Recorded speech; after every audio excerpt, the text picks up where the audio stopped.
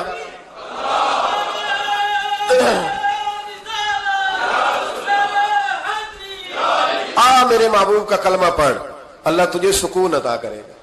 ایک حدیث نہ پڑھ دو مسلم شریف سے, بخاری سے ایک حدیث نہ پڑھ لو تاکہ یہ بات مضبوط ہو جائے.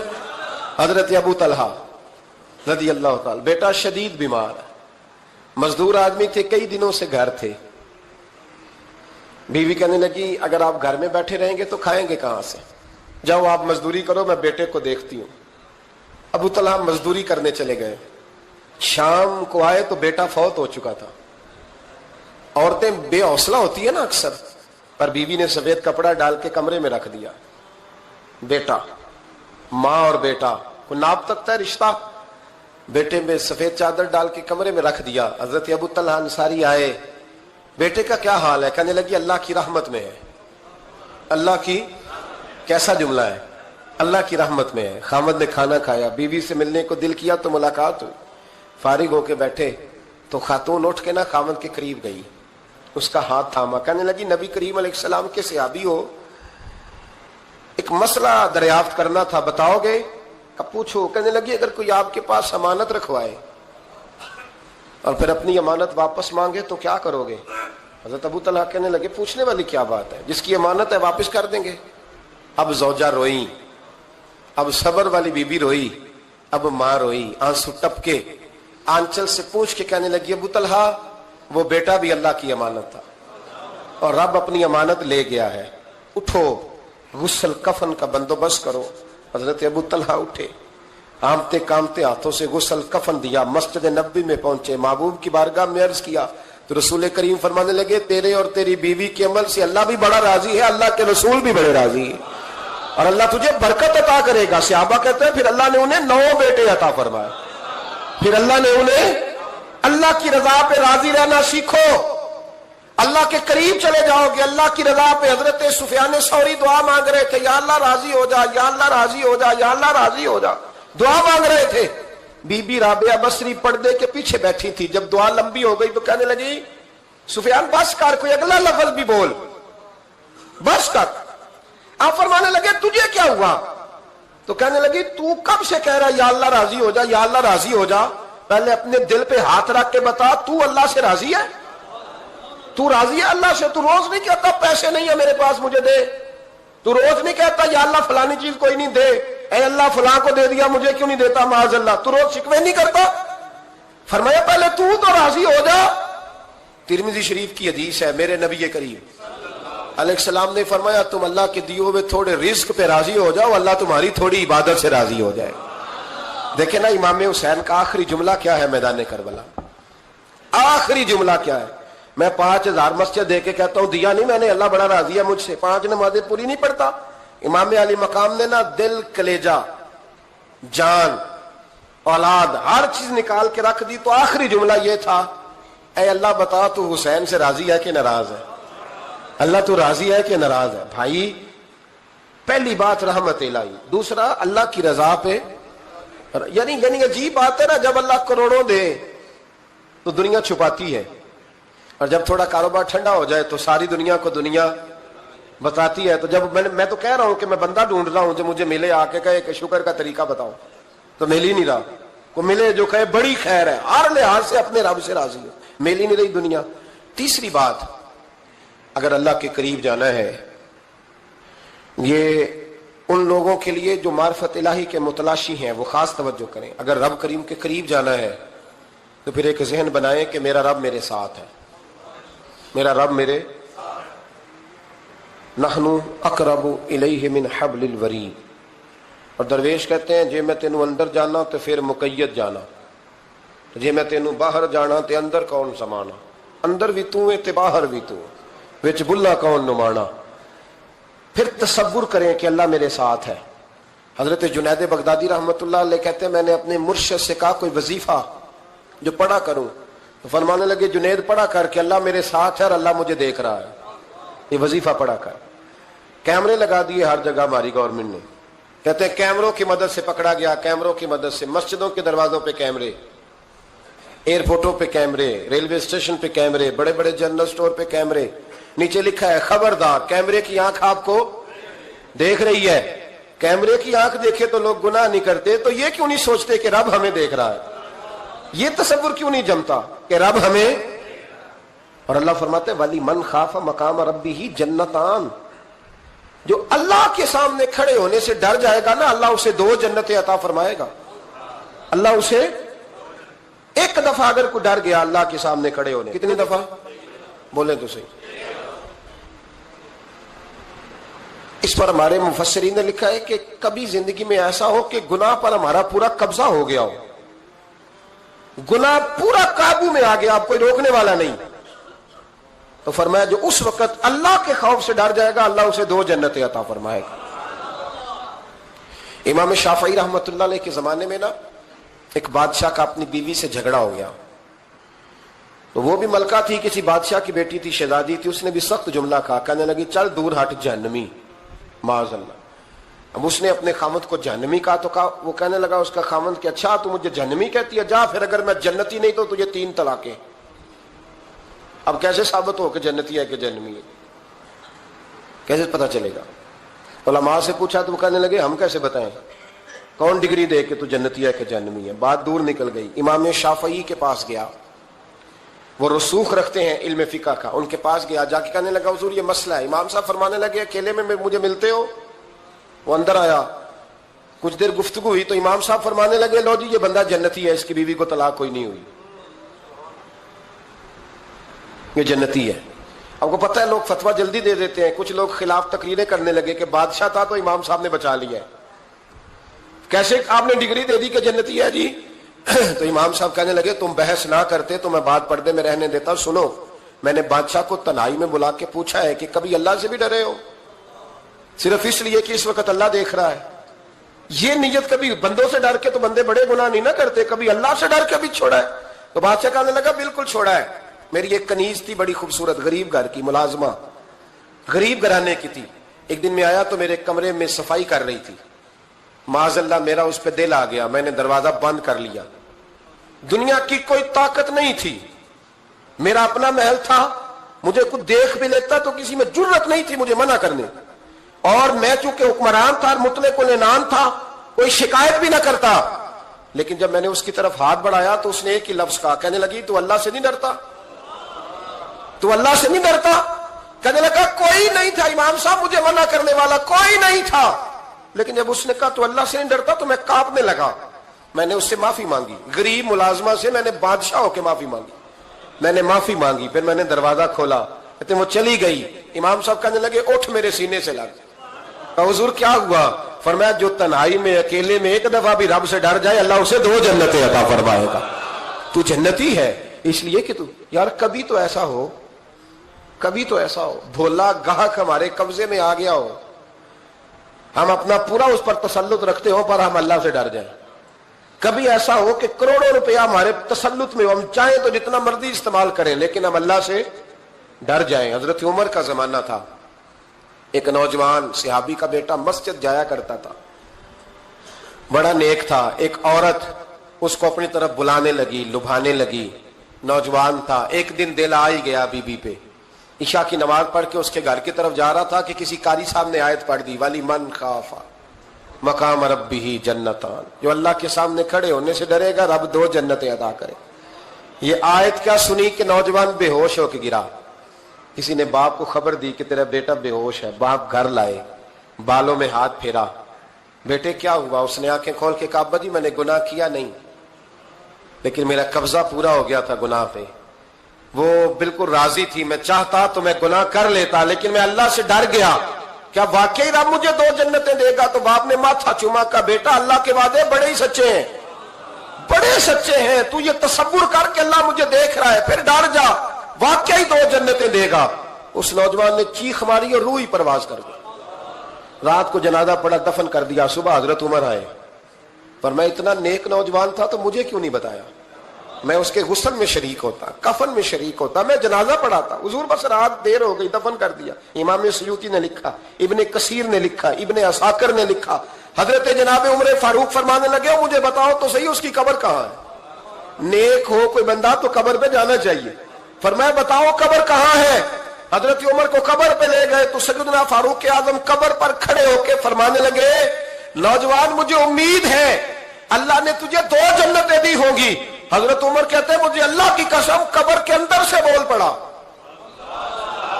کامل پیر ہونا دے باہو قبر جنا دی جیوے.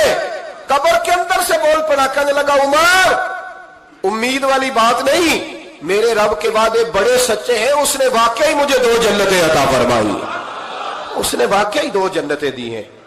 کبھی کوئی کام تو ایسا ہو جو صرف اللہ سے ڈر کے چھوڑا جائے, ہونا چاہیے کہ نہیں ہونا چاہیے؟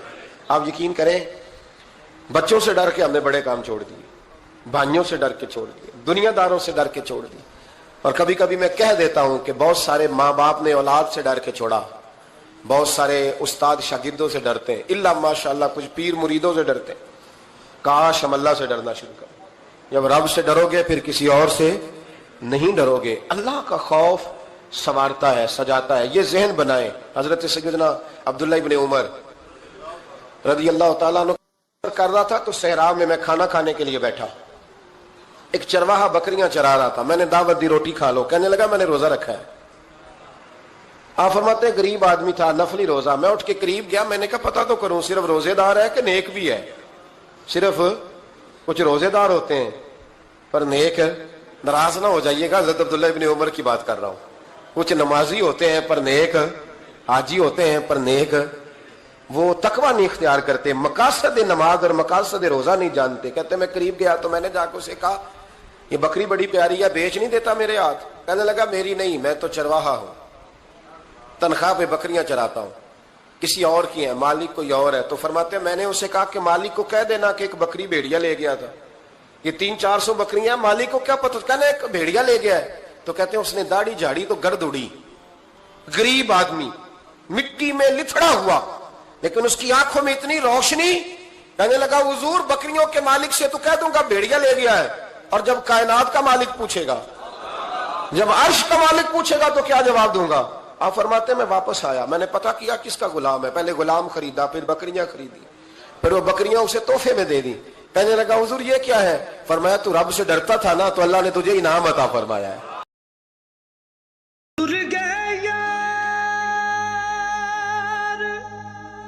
جدائیاں والے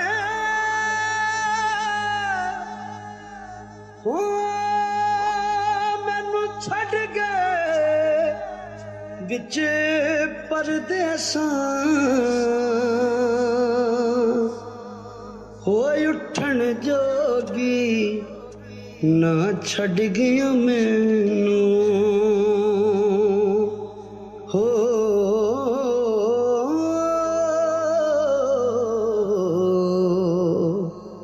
بیٹھی ہنجواں ہار نہ چھڈنا چھڈ یار دا بوہا, ہو جاویں گی روگی جیڑی بکری جڑوں وچڑی تے او بگیاڑا جوگی